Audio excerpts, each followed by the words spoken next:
அனைத்து நல்லுள்ளங்களுக்கும் வணக்கம். நான் உங்கள் ரவிக்குமார். தொடர்ந்து நம்ம ஈரான், அமெரிக்கா, இஸ்ரேலுக்கான நிலவரங்களை பார்த்துட்டு இருந்தோம். பட் இன்று தமிழகத்தினுடைய சூழ்நிலை பார்க்கலாம். மிகப்பெரிய ஒரு ஒரு மேஜிக் ஷோ மாதிரி இருக்குல்ல. விஜய் அவர்களுடைய வெற்றி, அதாவது டிஎம்கேவாக இருக்கட்டும், இல்லை ஏடிஎம்கேவாக இருக்கட்டும், ரொம்ப குறைத்து மதிப்பிட்டாங்களோ, இல்லை ஒரு வகையான ஊடகங்கள்லாம் ஒன்று சேர்ந்து ஒரு கட்டமைப்பை ஒரு பிம்பமாக திமுக மீது திணிச்சிருக்காங்களான்ற இன்னொரு ஆங்கிளில் கூட பார்க்க முடிகிறது.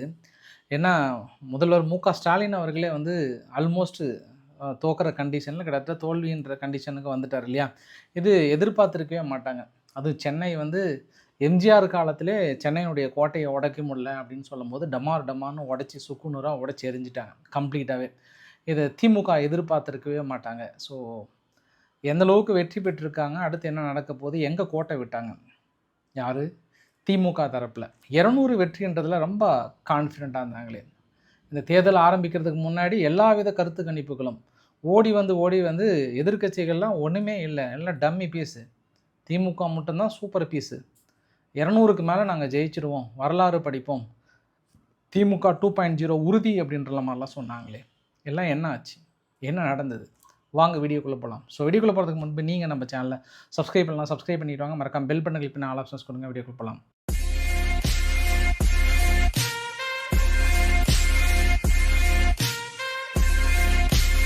இரநூத்தி 34 தொகுதி, 234 தொகுதியில் தாவேகா 117 இல்லை 18 அமைச்சாவே ஆட்சி அமைக்கலாம். தற்போதைய நிலவரப்படி கிட்டத்தட்ட 112 முன்னிலையில் இருக்காங்க. ஸோ அந்த வேவில் ஆல்மோஸ்ட் வருவதற்கான வாய்ப்புகள் இருக்குது. அப்படி இல்லைனாலுமே ஒரு சில கட்சிகள், காங்கிரஸ் ஒரு 4 பக்கம் ஜெயிச்சிருக்காங்க. இன்னும் ஒரு சில காங்கிரஸ்ன்ற பாருங்க, சிபிஎம் போன்ற கட்சிகள், கம்யூனிஸ்ட்லாம் இருக்காங்கள்ல, அவங்கெல்லாம் கொஞ்சம் ஒரு 4 நாள் கொஞ்சம் லீடிங்கில் இருக்காங்க. மேபி அவங்களாம் ஆதரவு கொடுப்பதற்கான வாய்ப்புகள் இருக்குது. திமுக போட்டியிட்ட 164 இடங்களில் 48 பக்கம் இப்போ முன்னிலையில் இருந்தாங்க நான் பார்க்கும்போது. அதே அவங்க ஏடிஎம்கே பார்த்தோம் அப்படின்னா, அவங்க போட்டியிட்ட தொகுதியில் 51 பக்கம் முன்னிலையில் இருக்காங்க. ஸோ இவங்க 48, அவங்க 51. அதன் அடிப்படையில் தனிப்பெரும் கட்சியாக ஏடிஎம்கே 2வது இடத்துல வராங்க. பட் கூட்டணி கட்சிகளாக பார்க்கும்போது திமுக 67 இடங்களும், ஏடிஎம்கே 55 இடங்களுமா வராங்க. அப்போ கூட்டணி கட்சிகளாக பார்க்கும்போது இவங்க சிபிஎம், மார்க்சிஸ்ட், அப்புறம் மதிமுக இவங்கெல்லாம் ஆளுக்கு 2 பிரித்து எடுக்கிறாங்க. காங்கிரஸ் ஒரு 5 இடத்துல இருக்காங்க, விசிகா ஒரு 2 இடத்துல இருக்காங்க. பட் இந்த தரப்பில் பார்த்தோம் அப்படின்னா ஆல்மோஸ்ட்டு பிஎம்கே ஒரு 3 இல்லை 4 பகுதியில் முன்னிலையில் இருந்தாங்க. அப்புறம் அமமுக ஒரு இடத்துல, பிஜேபி கடைசி வரைக்கும் ஒன்று சாத்தூர்ன்ற ஒரு தொகுதியில் ரொம்ப போராடிட்டு இருந்தாங்க. பட் அங்கேயுமே முன்னிலை மாறிடுச்சு. தற்போதைய நிலவரப்படி பிஜேபி ஸ்வைப் பண்ணிட்டாங்க.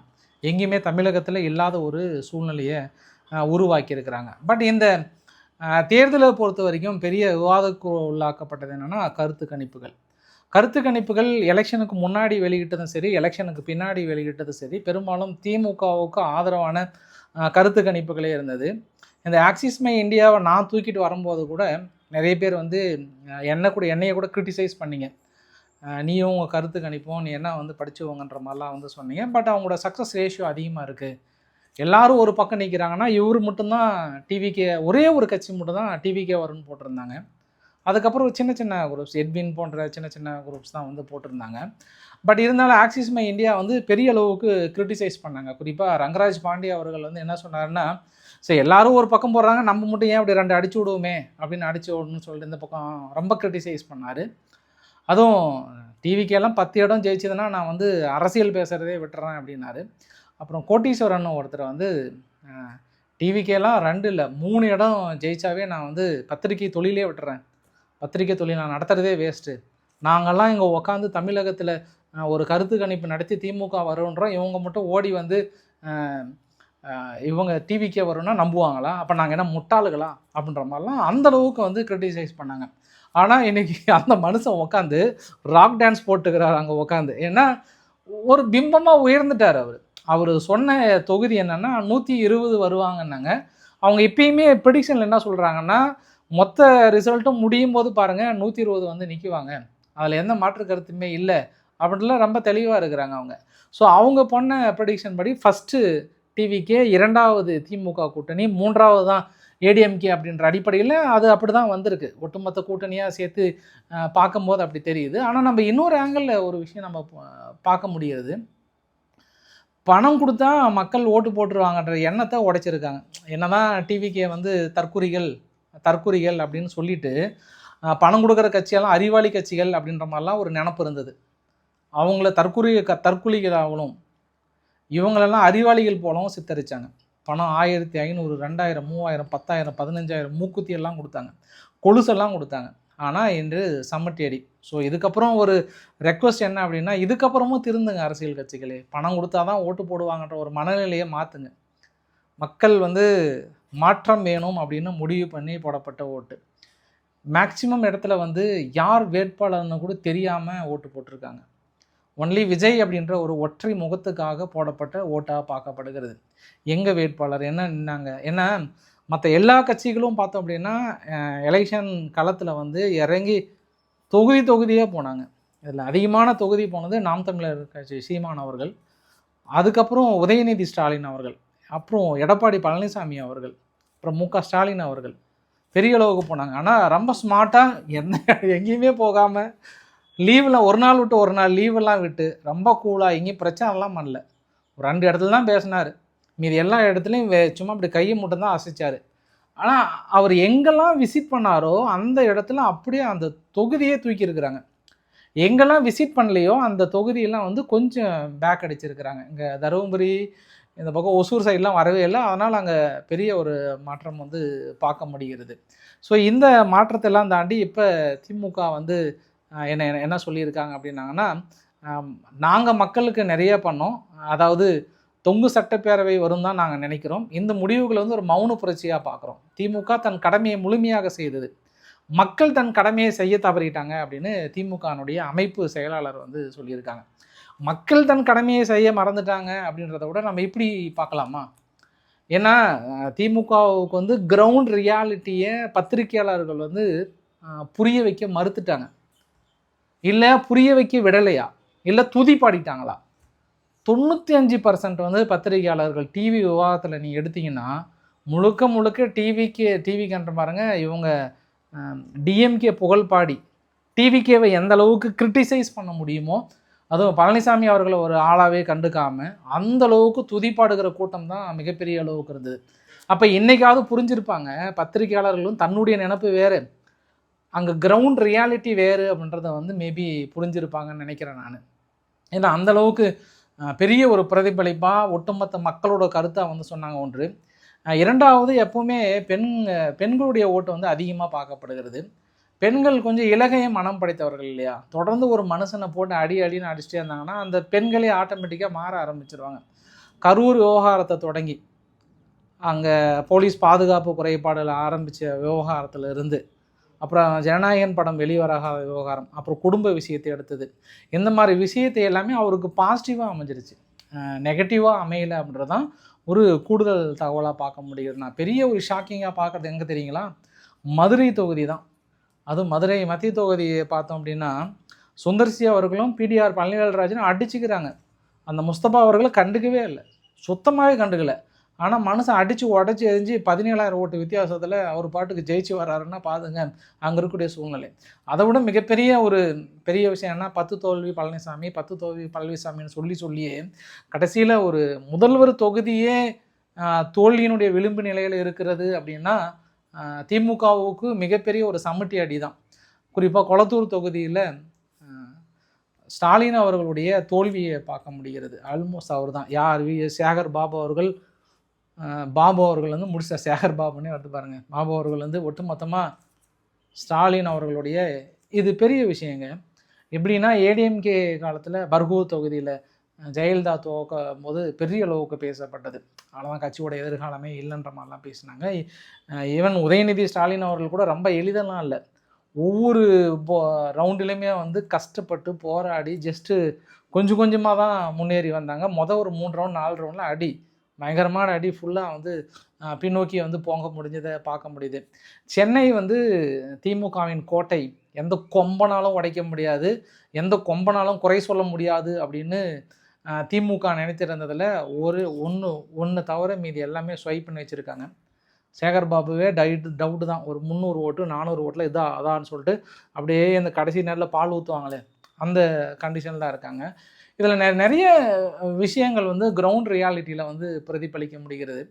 அது இல்லைன்னு சொன்னாலுமே வந்து எப்படி இந்த பத்திரிக்கையாளர்லாம் கணிக்க தராங்கன்னா, நான் ஓட்டு போட்டு வெளியே வரும்போது பலதர சமூக மக்களை கேட்கும் போதே கிளியராக சொல்கிறாங்க. எல்லாருமே குடும்பமாக போட்டதை சொல்கிறாங்க.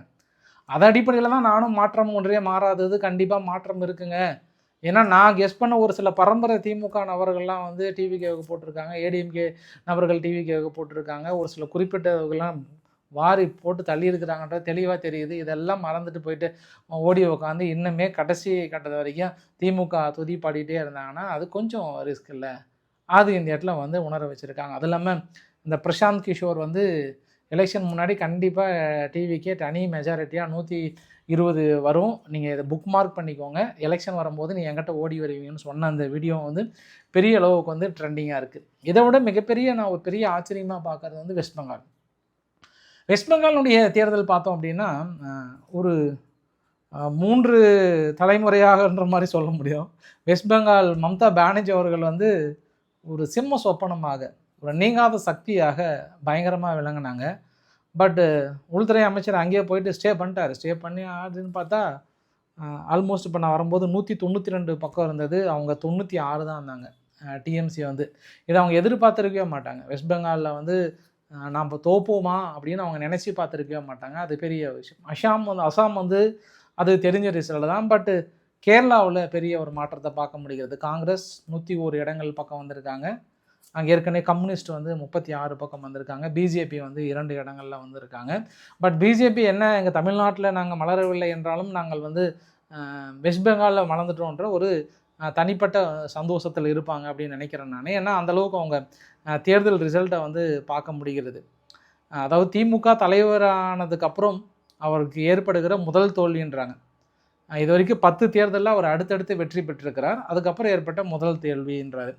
இப்போ கர்நாடகானுடைய டெப்டி சிஎம் சிவகுமார் அவர்கள் வந்து நாங்கள் பொலிட்டிக்கல் ரீடிங்கை வந்து ரொம்ப தவறாக புரிஞ்சுக்கிட்டோம் அப்படின்னு சொல்கிறாங்க. ஆக்சுவலாக பிரவீன் சக்கரவர்த்தி அவர்கள் என்ன சொல்கிறாருன்னா, நாங்கள் தப்பு பண்ணிட்டோம், டிவிகே கூட போயிருக்கோம், நாங்கள் டிவிகே கூட போயிருந்தால் 30 சீட்டு கொடுத்துருப்பாங்க, 30 சீட்டில் 25 நீங்கள் லட்டு மாதிரி ஜெயிச்சிருப்பீங்க. இன்றைக்கி 4 தொகுதியை உன்னப்புடி என்னப்புடின்னு சொல்லிட்டு ரொம்ப கஷ்டப்பட்டு வந்து சேர்றீங்க.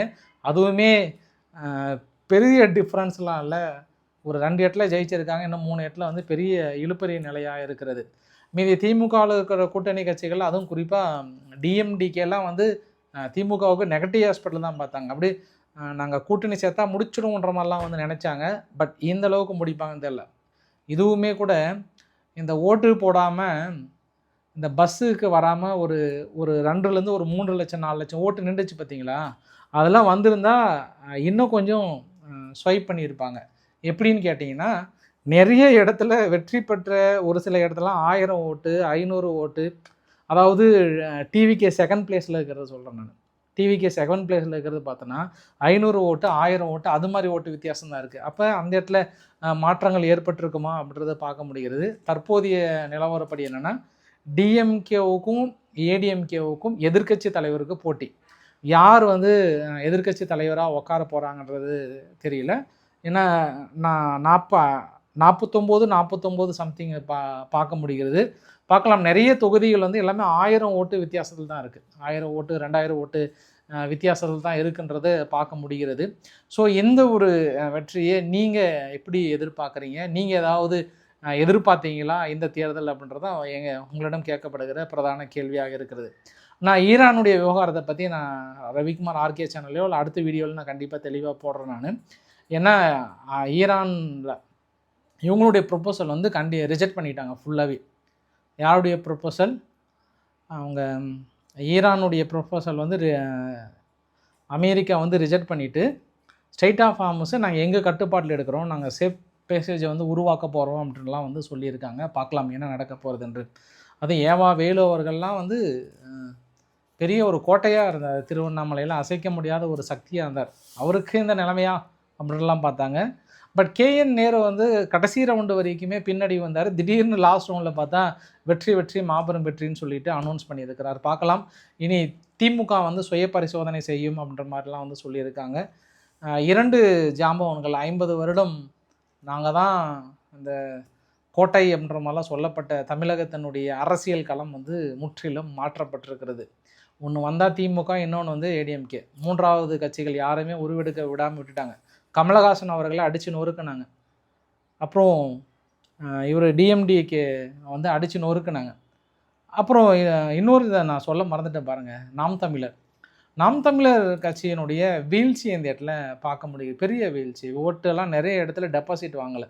நிறைய பெரும்பான்மையான இடங்களில் டெபாசிட்டே வாங்கலை அவங்க. ரொம்ப குறைவான ஓட்டு. அதுவும் சீமான் அவர்களே ரொம்ப குறைவான ஓட்டு. ஒரு சில இடத்துல 1000 ஓட்டு 1200 ஓட்டுலாம் வாங்கியிருக்கிறாங்கன்றதை பார்க்க முடியுது. ஸோ விஜயோட வளர்ச்சிக்கு மிக முக்கிய பங்காற்றுறதுல பத்திரிகையாளர்கள், தமிழக பத்திரிகையாளர்கள் ரொம்ப ஏளனமாக கிரிட்டிசைஸ் பண்ணி ஒரு ஆளவே மதிக்காத அளவுக்கு பேசினாங்க. இன்றைக்கி அவங்க எல்லாமே வந்து திரும்பி பார்க்க வைத்திருக்கிறது. அதுவும் அந்த திமுக செந்தில்வேல் அப்படின்றவர்லாம் வந்து ரொம்ப பண்ணார். நிறைய மொத்தம் ஒரு 60 பேர் இருக்கிறாங்க அந்த பத்திரிகையாளர் லிஸ்ட்டில். அந்த 60 பேருமே ரவீந்திரன் துரைசாமி அப்படின்றலாம் வந்து எந்த காலத்துலேயும் வராது, என்டிகே தான் அடுத்த பிளேஸு, என்டிகேவுக்கு பின்னாடி தான்ற மாதிரிலாம் வந்து பேசினாங்க.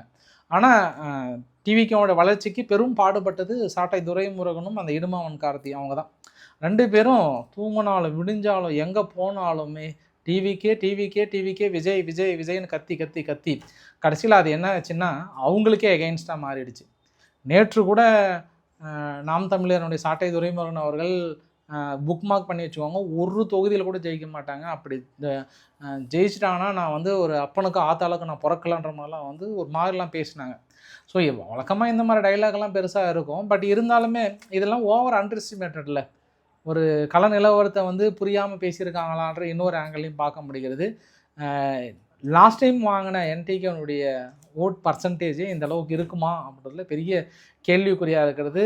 டிவிகே வளர்த்ததில் முக்கிய பங்காற்றிருக்கிறது நாம் தமிழர் கட்சின்னு சொல்ல முடியும் நம்ம. ஆனால் அதே அளவுக்கு சீமான் அவர்கள் கிரிட்டிசைஸ் பண்ணாங்கன்னா அவர் பண்ணல. ஒரு சில இடத்துல மட்டும் தான் பண்ணாங்க, பெரிய அளவுக்கு பண்ணல. மீதி யாருமே டிவிக்கு இந்த அளவுக்கு டஃப்பு கொடுக்குமான்னு நினைக்கவே இல்லை. பட் பெரிய டஃப்பு கொடுத்துருக்காங்க. பார்க்கலாம் அடுத்து கள நிலவரங்கள், அடுத்து என்ன மாற்றங்கள் வரப்போகிறது, என்ன மாதிரி அமைச்சரவை அமைக்க போகிறாங்க, என்ன நிகழ போகிறன்றதை பார்க்கலாம். ஆனால் இனி பெரிய அளவுக்கான மாற்றங்கள் இந்தி கூட்டணியை உடைவதற்கு வாய்ப்புகள் இருக்குது. என்ன காரணம் அப்படின்னா, இப்போ காங்கிரஸ் வந்து டிவிகே கூட ஜாயின் பண்ணிட்டாங்கன்னா அப்போ டிஎம்கே என்ன பண்ணுவாங்க, அடுத்து அவங்க யார் எங்கே போயிட்டு காங்கிரஸ் கூட இணைஞ்சு செயல்படுவாங்கன்னா செயல்பட மாட்டாங்க. அப்போ இந்த இடத்துல அது உடையிறத பார்க்க முடிகிறது. என்ன முடிவு எடுக்க போகிறாங்கன்றதை பொறுத்திருந்து பார்க்கணும். அரசியல் களத்தையே ஒட்டுமொத்தமாக திருப்பி போட்டிருக்கிறது தமிழக தேர்தல் நிலவரம். 1 மாதமாக வாடகை வாய்கள் பயங்கரமாக பேசி டயர்ட் ஆகிட்டாங்கன்றது கூடுதல் தகவல். ஸோ இன்றைக்கு ஓரளவுக்கான தகவலை கவர் பண்ண நினைக்கிறேன். பிடிச்சிருந்தால் லைக் பண்ணுங்கள், ஃப்ரெண்ட்ஸுக்கு ஷேர் பண்ணுங்கள், சப்ஸ்கிரைப் பண்ணுங்கள். ரவிக்குமார் சோமு சேனல். நன்றி, வணக்கம்.